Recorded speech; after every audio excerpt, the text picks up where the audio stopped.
बिस्मिल्लाहिर्रहमानिर्रहीम, अस्सलाम वालेकुम। जी डियर स्टूडेंट, हमने लास्ट टाइम अपने कैश फ्लो स्टेटमेंट बनाना सीखी थी इनडायरेक्ट मेथड से। और इनडायरेक्ट मेथड और डायरेक्ट मेथड का जो डिफरेंस था वो मैंने आपको बताया था कि इनडायरेक्ट मेथड के अंदर हम क्या करते हैं, ऑपरेटिंग एक्टिविटीज़ हमारी थोड़ी सी डिटेल हो जाती है और फाइनेंसिंग और इन्वेस्टिंग एक्टिविटी सेम रहती है। डायरेक्ट मेथड के अंदर हमारे पास जो है वो सिर्फ ऑपरेटिंग एक्टिविटी का चेंज करना है, बाकी इन्वेस्टिंग और फाइनेंसिंग एक्टिविटी बिल्कुल वैसी ही रहेगी। आपके सामने ये पूरी डिटेल्स आप देखेंगे, ये मैंने इन्वेस्टिंग एक्टिविटीज़ और फाइनेंसिंग एक्टिविटी और जो लास्ट उसका पैटर्न में था वो मैंने एज इट इज़ यहाँ पर छोड़ दिया है। लेकिन ऑपरेटिंग एक्टिविटी मैंने यहाँ पर इनडायरेक्ट मेथड से जो बनाई थी वो रेस कर दी है। अब हम डायरेक्ट मेथड देखते हैं कि उसमें ऑपरेटिंग एक्टिविटी किस तरह सॉल्व होगी। डायरेक्ट मेथड में स्टार्ट हम लेते हैं सबसे पहले कलेक्शन फ्रॉम कस्टमर्स। हमें कस्टमर से अमाउंट कितना कलेक्ट हो रहा है वो हमने यहाँ पर ऐड करना है। कस्टमर्स आप जानते हैं कि आप क्रेडिट पर सेल करते हैं और क्रेडिट पर जो सेल करते हैं उससे जो अमाउंट आपको रिसीव होता है वो आप कलेक्शन फ्रॉम कस्टमर्स के नाम से यहाँ पर ऐड करेंगे। अब इसी तरीके से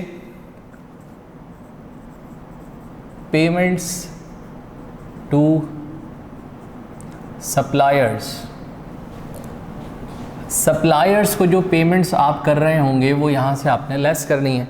अब पेमेंट्स जो सप्लायर्स को हो रही हैं वो कौन सी हो सकती हैं, आपने मर्चेंडाइज़ ख़रीदी, अकाउंट्स पेबल जनरेट हुआ उधार पर और उसकी आपने पेमेंट्स कर दी सप्लायर को, तो जो पेमेंट्स आप कर रहे होंगे सप्लायर्स को वो यहाँ से लेस हो रही है।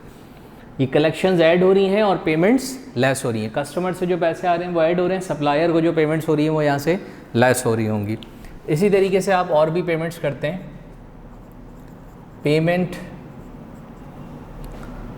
Payment of salaries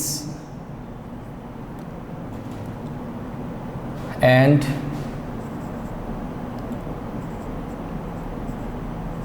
other operating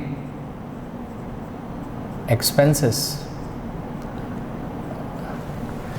payment जो आप कर रहे होते हैं सैलरीज़ की और अदर ऑपरेटिंग एक्सपेंसेस की वो भी आप यहाँ से लेस करवा देते हैं। तो कस्टमर से जो पैसे आ रहे हैं उन्हीं से डेफिनेटली उसी कैश से आप सारा ऑपरेशन अपना रन कर रहे होते हैं, सप्लायर्स को भी पेमेंट कर रहे होते हैं, एम्प्लॉयज़ की सैलरीज़ भी दे रहे होते हैं और जो अदर एक्सपेंसेस हैं वो भी आप इसी में से बेयर कर रहे होते हैं। तो ये सब कुछ आपने जो है वो ये मेन पैटर्न है, यहाँ से आपने इसको लेस करवाना है। इसी तरीके से अब आप यहाँ पर इंटरेस्ट एक्सपेंसेस और इनकम टैक्स एक्सपेंसेस वो भी आप यहाँ से लेस करवा देते हैं। तो अब जो अमाउंट आपके पास आता है ये आपकी कहलाती है net cash flow from operating activities.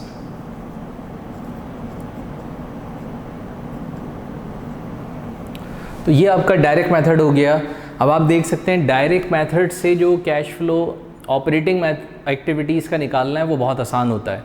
उसके अंदर जो है वो हमारे पास सिर्फ ये चंद एक मखसूस चीज़ें हैं जो ऐड और लेस करके दिखानी है। इनडायरेक्ट थोड़ा सा डिटेल है कि उसके अंदर नेट इनकम और उसके अंदर फिर मुख्तलिफ एडजस्टमेंट्स हम करते हैं।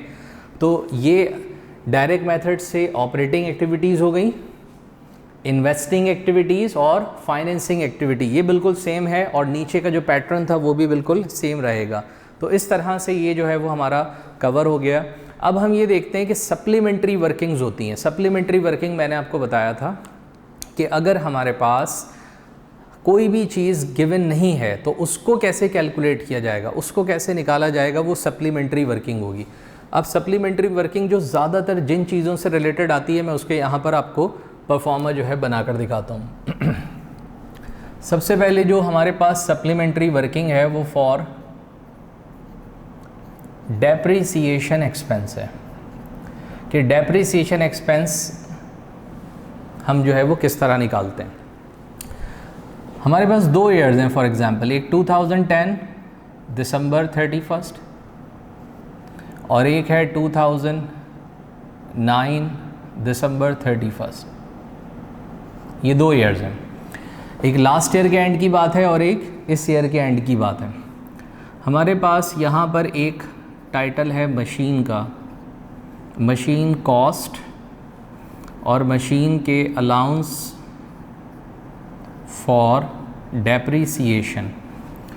एक एसेट्स हमारे पास ईयर के स्टार्ट में 1 लाख का था और ईयर एंड हुआ तो ये स्टिल हमारे पास 1 लाख का है। इसका मतलब ये हो रहा है कि हमने 1 साल में मशीन को ना तो बेचा है और ना ही ख़रीदा है। जितना ये पिछले साल के एंड पे था उतना ही ये इस साल के एंड पर भी मौजूद है। लेकिन अलाउंस फॉर डेप्रिसिएशन जितना यूज़ हुआ है, लास्ट ईयर तक इसके अलाउंसेस 20,000 के थे और इस साल के एंड पर इसके अलाउंसेस 25,000 हो चुके हैं। अब इससे ये बात साबित हो रही है कि इस साल करंट ईयर जो 2010 चल रहा है, इसमें हमने 5,000 रुपीज़ के एसेट्स को मज़ीद यूज़ कर लिया, तो ये 5,000 हमारा डेप्रिसिएशन एक्सपेंस हो जाएगा। तो अलाउंसेस का जो डिफरेंस है वो डेप्रिसिएशन एक्सपेंस हमारे पास आ रहा है। तो 5,000 रुपीज़ की इसका मतलब हमने डेप्रिशिएट कर ली है मशीन। और लेकिन ये तो चले बहुत आसान है, इसमें हमें कोई वर्किंग नहीं करनी होगी, ये तो खाली आपने डिफरेंस निकालना है। फ़र्ज़ कीजिए कि आपके पास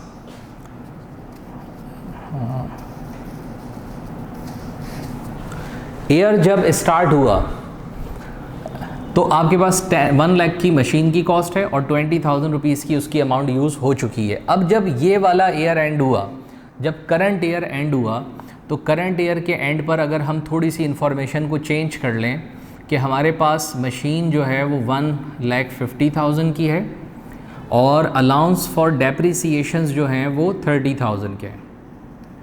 अगर अभी मैं सिर्फ यहीं तक बात करूं तो आपको ऐसा लगेगा कि हमने 20,000 से 30 पर अगर हमारी डेप्रिसिएशन आई है तो इस साल हमने इस मशीन को 10,000 का यूज़ कर लिया। और ये जो ऊपर की फिगर है ये बता रही है कि लास्ट ईयर तक हमारे पास मशीन 1 लाख की थी और इस साल 150 की मशीन है, तो इसका मतलब हमने 50,000 की मशीन परचेज़ कर ली है। अब ये 2 चीज़ें हमें समझ में आ रही हैं इससे, 10,000 की डेप्रिसिएशन हुई है और 50,000 की नई मशीन परचेज़ की गई है, तभी आपको ज़्यादा दिख रही है। लेकिन जो अदर इन्फॉर्मेशन होती है, अदर इन्फॉर्मेशन जो नीचे क्वेश्चन में आपको मिलेगी डेटा में, ये थोड़ा सा सवाल को टेक्निकल बना देती है। इस इन्फॉर्मेशन को समझना ज़रूरी है। अब इस इन्फॉर्मेशन के अंदर अगर लिखा हुआ आता है कि during the year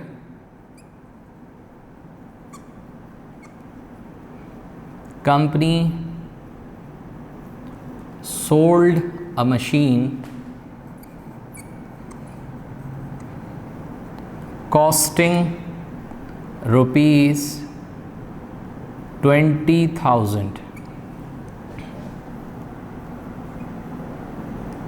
having allowances of depreciation rupees 4,000 for rupees 25,000।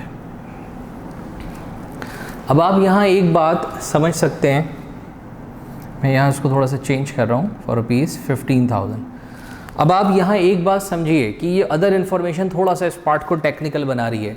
Again आप ये सुने कि अदर इन्फॉर्मेशन जब तक हमारे पास नहीं आई थी तो हम ये समझ रहे थे कि मशीन 20 से 30 पर अलाउंसेस गए हैं, तो इस साल 10,000 की ये यूज़ हो गई है, डेप्रिसिएशन है, और मशीन 1 लाख से बढ़कर 150 पर चली गई तो हमने 50,000 की न्यू मशीन परचेज़ की है। लेकिन जब हमने ये इन्फॉर्मेशन पढ़ी तो दोनों बातें चेंज हो गई, क्योंकि ये इन्फॉर्मेशन बता रही है कि इस साल के दरमियान में, ये पिछले साल के एंड की इन्फॉर्मेशन है, ये इस साल के एंड की इन्फॉर्मेशन है, लेकिन इस साल के दरमियान में भी कुछ चेंज आया है। और वो चेंज ये है कि 20,000 की कॉस्ट की एक मशीन है जिसको हमने 4,000 का यूज़ भी कर लिया था। अलाउंस फॉर डेप्रिसिएशन उसके 4,000 है, 20 की चीज़ है और 4,000 की यूज़ हो चुकी थी, वो हमने 15,000 में बेच दी है।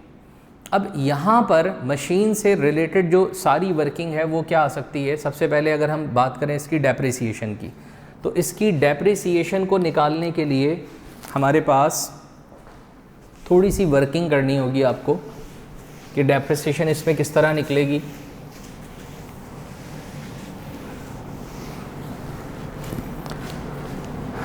इसकी वर्किंग के लिए मैं यहाँ अलाउंस फॉर डेप्रिसिएशन का एक टी अकाउंट बनाऊंगा। ये याद रखिएगा कि अलाउंस फॉर डेप्रिसिएशन ये एक कॉन्ट्रा एसेट्स होता है। कॉन्ट्रा एसेट्स का मतलब जो एसेट्स की वैल्यू को कम कर देता है। अच्छा, अब इसकी जो ये कौन से एसेट्स का कॉन्ट्रा, ये किस एसेट्स की डेप्रिसिएशन की बात हो रही है? ये बात हो रही है मशीन की। मैं इसका मशीन का भी साथ साथ आपको कॉस्ट का टी अकाउंट बनाता चलूँ। ये दो टी अकाउंट हम एक साथ वर्किंग कर रहे हैं। मशीन एक एसेट्स है और अलाउंस फॉर डेप्रिसिएशन उसका कॉन्ट्रा एसेट्स है। तो इन दोनों का बिगिनिंग बैलेंस क्वेश्चन में लाजमी गिवन होता है, तो जिसे हम बैलेंस BF कहते हैं।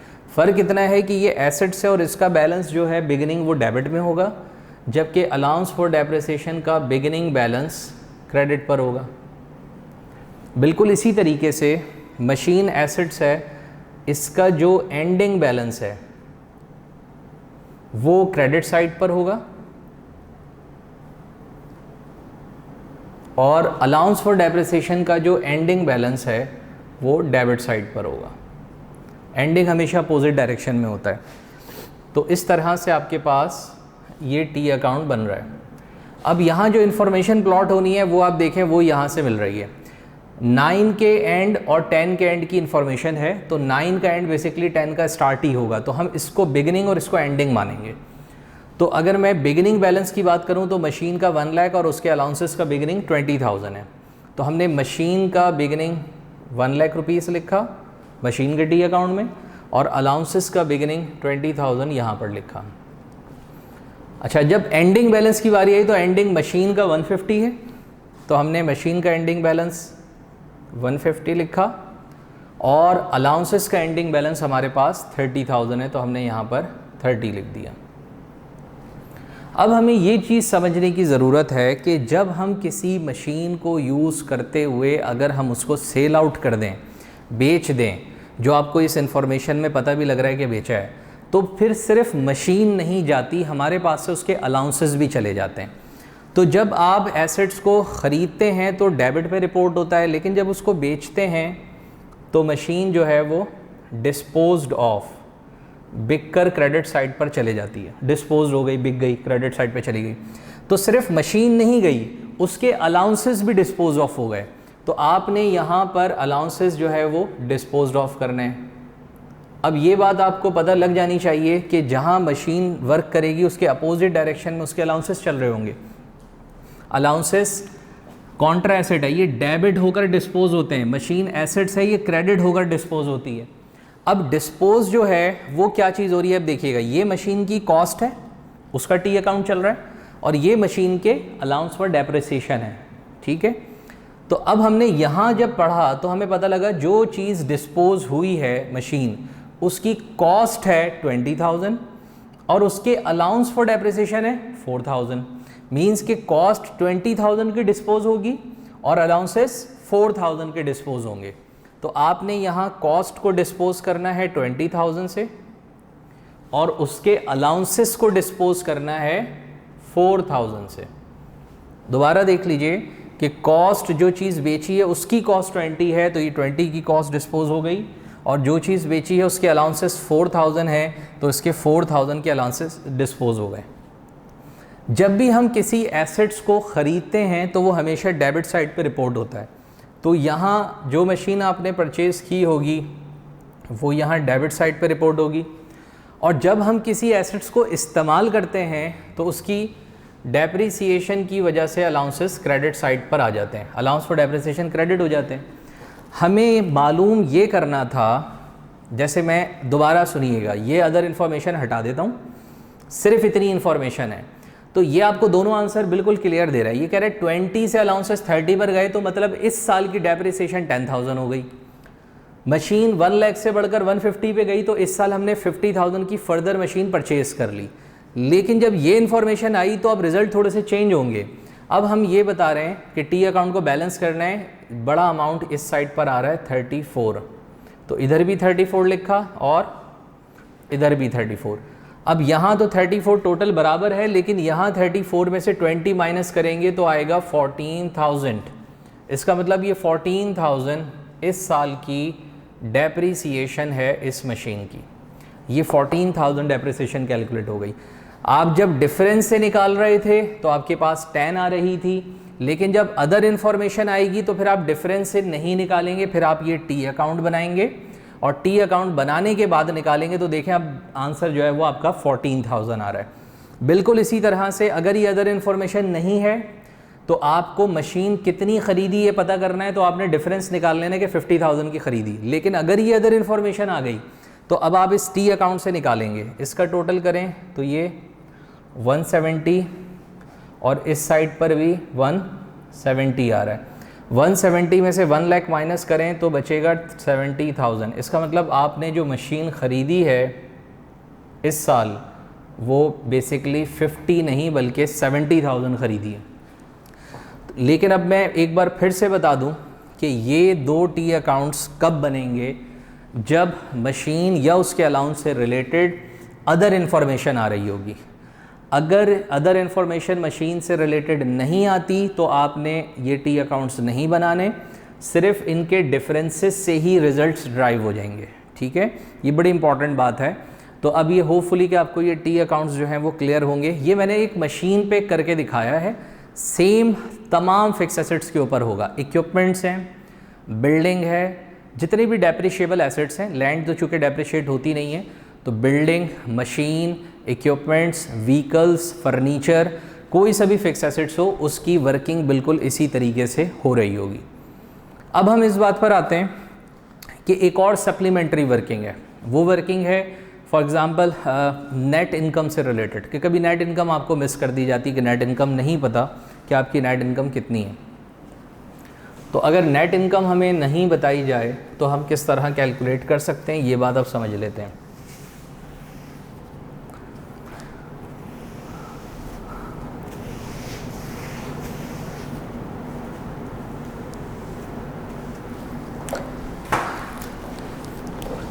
हम यहाँ वर्किंग लिख रहे हैं कि हम निकाल रहे हैं फॉर नेट इनकम। इस चीज़ के लिए सप्लीमेंट्री वर्किंग हो रही है। इसके लिए हमें जो अमाउंट रिक्वायर्ड होता है वो है रिटेन अर्निंग का। रिटेन अर्निंग का अमाउंट रिक्वायर्ड होगा। एग्जाम्पल के तौर पे लिख रहा हूँ कि 9 के एंड पर हमारी रिटेन अर्निंग का अमाउंट 2 लाख था और 10 के एंड पर हमारी रिटेन अर्निंग का अमाउंट 3 लाख और 50,000 हो गया। ठीक है, अदर इन्फॉर्मेशन इसमें बड़ी इंपॉर्टेंट है कि अदर इन्फॉर्मेशन हमारे पास आएंगी।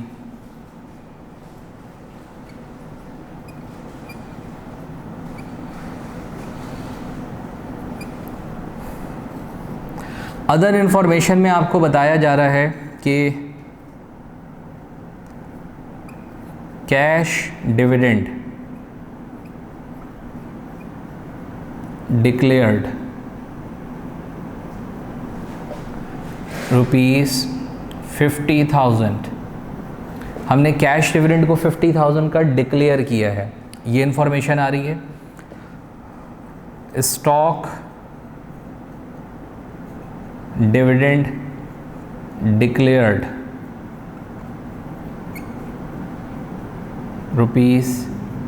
₹60,000। स्टॉक डिविडेंड की डिक्लेयर की इन्फॉर्मेशन भी आ रही है और हमें मज़ीद रिज़र्व्स के नाम से एक टाइटल मिल रहा है ऊपर। और रिज़र्व्स पहले हमारे पास थे फॉर एग्ज़ाम्पल 30,000, अब हमारे पास रिज़र्व हैं 50,000। अच्छा, ये रिज़र्व किसी न किसी चीज़ का रिज़र्व होता है, तो मैं इसको आगे पर्पस मेंशन कर दूं, रिज़र्व फॉर। अब फॉर के बाद कोई पर्पस लिखना होता है। फ़र्ज़ करें कि मैं इसका पर्पस लिख रहा हूँ कंटीजेंसीज़, कंटीजेंसीज एक पूरा वर्ड है, स्पेलिंग आगे लिख लीजिएगा। कंटीजेंसीज नागहानी हादसात को कहते हैं, यानी हमने रिजर्व की हुई है इनकम किसी नागहानी हादसे से बचने के लिए, उससे निपटने के लिए हमने ये अमाउंट अपना रिज़र्व किया हुआ है। पिछले साल के एंड पर 30 था, इस साल के एंड पर ये 50 हो चुका है। अब एक और रिज़र्व है, रिज़र्व फॉर बिल्डिंग एक्सटेंशन का वर्ड है, यानी बिल्डिंग को एक्सटेंड करने के लिए, बढ़ाने के लिए हमारा रिज़र्व है। वो रिज़र्व पहले 1 लाख था और अब ये हमारा रिज़र्व 1,08,000 अब ये रिज़र्व 70,000 का है। तो इस तरह से हमारे पास 2 रिज़र्व्स आ रहे हैं, रिटेन अर्निंग आ रही है और अदर इन्फॉर्मेशन में ये कैश डिविडेंड डिक्लेयर और स्टॉक डिविडेंड डिक्लेयर आ रहा है। अब आपने ये समझना है कि नेट इनकम अगर हमारे पास मिस है तो हम पूरे क्वेश्चन में से इन इन्फॉर्मेशन को कंसीडर करेंगे नेट इनकम निकालने के लिए, बाकी अकाउंट्स हमारे काम के नहीं होंगे नेट इनकम निकालने के लिए। अब नेट इनकम निकालने के लिए आपको बनाना होगा रिटेन अर्निंग का टी अकाउंट। रिटेन अर्निंग का टी अकाउंट बनाएंगे। रिटेन अर्निंग एक इनकम अकाउंट है, इसका जो बैलेंस है बिगनिंग वो हमेशा क्रेडिट साइड पर होगा और जो इसका एंडिंग बैलेंस है वो हमेशा डेबिट साइड पर होगा। अब आप देख सकते हैं कि रिटेन अर्निंग का बिगिनिंग अमाउंट है 2 लाख और इसका एंडिंग अमाउंट है 3,50,000। ये हमने यहाँ पर दोनों के अमाउंट लिख दिए और अब ये जो है वो दोनों साइड्स हमें इक्वल करनी होती हैं। लेकिन इसमें जो डेबिट साइड पे रिटेन अर्निंग है वो किस किस वजह से रिटेन अर्निंग कम हो सकती है, तो उसके लिए आप यहाँ दिखाएंगे वो तमाम reasons. Declared cash dividend declare करेंगे, इस वजह से रिटेन अर्निंग डेबिट हो सकती है। डिक्लेयर्ड स्टॉक डिविडेंड को डिक्लेयर करेंगे, उसकी वजह से डेबिट हो सकती है। और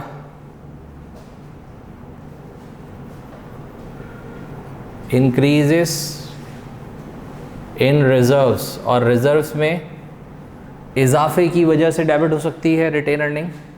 और क्रेडिट साइड पे डिक्रीजेस इन रिजर्व्स में कमी हो तो वो क्रेडिट हो सकती है। और एक चीज़ है इंक्रीजेस इन गुडविल। अब आप देखें कि ये 5 चीज़ें हैं टोटल इस पूरे टी अकाउंट में, जिसकी वजह से ये रिटेन अर्निंग डेबिट या क्रेडिट हो सकती है। अब इनमें से जो इन्फॉर्मेशन हमारे पास इस वक्त मौजूद है वो हम यहाँ पर इसकी वैल्यू पुट करेंगे। आपको अदर इन्फॉर्मेशन में मिल रहा है कि कैश डिविडेंड डिक्लेयर किया गया 50,000, तो आप यहाँ पर देखेंगे कि कैश डिविडेंड डिक्लेयर 50 का हो रहा है। स्टॉक डिविडेंड डिक्लेयर किया गया 60,000, तो आपने यहाँ स्टॉक डिविडेंड डिक्लेयर 60 लिख दिया। रिज़र्व की बारी आई तो हमारे पास 2 रिज़र्व्स मौजूद हैं। 30 से एक रिज़र्व 50 पर जा रहा है तो ये इंक्रीज़ हो रहा है, तो आप यहाँ लिखेंगे इंक्रीजेस इन रिज़र्व 20,000। और बिल्डिंग एक्सटेंशन का रिज़र्व 1 लाख से कम होकर 70 आ रहा है तो ये डिक्रीज़ हो रहा है रिज़र्व, तो डिक्रीजेस इन रिज़र्व जो है वो 30,000 आपने यहाँ पर मेंशन कर दिया। इंक्रीजेस इन गुडविल, अगर गुडविल बढ़ रही हो, कम नहीं सिर्फ बढ़ रही हो तो वो भी यहाँ आएगी, लेकिन यहाँ गुडविल का कोई अकाउंट मौजूद नहीं है। अगर होता और वो बढ़ रहा होता तो वो हम यहाँ लिख देते। कमी होने पर इधर नहीं लिखा जाएगा, सिर्फ मैंने लिखा इंक्रीजेस इन गुडविल। गुडविल बढ़ेगी तो बस इधर आएगी, तो फिलहाल गुडविल का इजाफा नहीं है सवाल में, तो मैंने इसकी जगह डैश डाल दिया। तो अब अगर आप टोटल करें तो ये वाला टोटल, ये वाली जो साइड आपके पास टोटलिंग में आ रही है ये हो गई 4,80,000 टोटल। यही 480 का टोटल आपको इस हैंड पर भी दिखाना होगा। अब 480 इस हैंड पर आ रहा है, इस हैंड पर भी 480 आना चाहिए, लेकिन यहाँ ऑलरेडी 2 लाख और 230 लिखा हुआ है, तो जो रिमेनिंग अमाउंट है वो है 2,50,000। ये अमाउंट अगर मैं मज़ीद लिख दूँ तो इस हैंड पर भी 480 आएगा। ये जो अमाउंट 250 का यहाँ बच रहा है इसको हम कहेंगे इस साल की नेट इनकम। ये नेट इनकम अगर क्वेश्चन में गिवन ना हो तो ये इस तरह से टी अकाउंट से सप्लीमेंट्री वर्किंग से आएगी, और उसके लिए आपके पास ये चीज़ें इन्फॉर्मेशन होना ज़रूरी हैं। अब फ़र्ज़ कीजिए ये रिज़र्व एक है खाली, कौन सा वाला, कंटीजेंसीज़ वाला, और दूसरा रिज़र्व सवाल में नहीं है डिक्रीज़ होने वाला, तो आप सिर्फ इंक्रीज़ वाले हैंड पर लिखेंगे, डिक्रीज़ होने वाले में कोई अमाउंट नहीं लिखेंगे, उसकी जगह डैश डाल देंगे। फ़र्ज़ कीजिए आपके पास इंक्रीज़ और डिक्रीज़ दोनों किस्म के रिज़र्व नहीं है सवाल में, सिर्फ रिटेन अर्निंग का टाइटल है, रिज़र्व का कोई टाइटल नहीं है, तो ना इंक्रीजेस इन रिज़र्व आएगा ना डिक्रीजेस इन रिज़र्व आएगा, उसकी जगह भी आप डैश डाल देंगे। इन दोनों डिविडेंड में से फ़र्ज़ करें सिर्फ एक डिविडेंड है कैश डिविडेंड, वो लिखेंगे, स्टॉक नहीं है तो उसकी जगह भी छोड़ देंगे, और अगर स्टॉक है और कैश नहीं है तो स्टॉक डिविडेंड लिखेंगे, कैश डिविडेंड छोड़ देंगे, और अगर ये दोनों भी नहीं हैं तो ये दोनों भी यहाँ नहीं लिखे जाएंगे।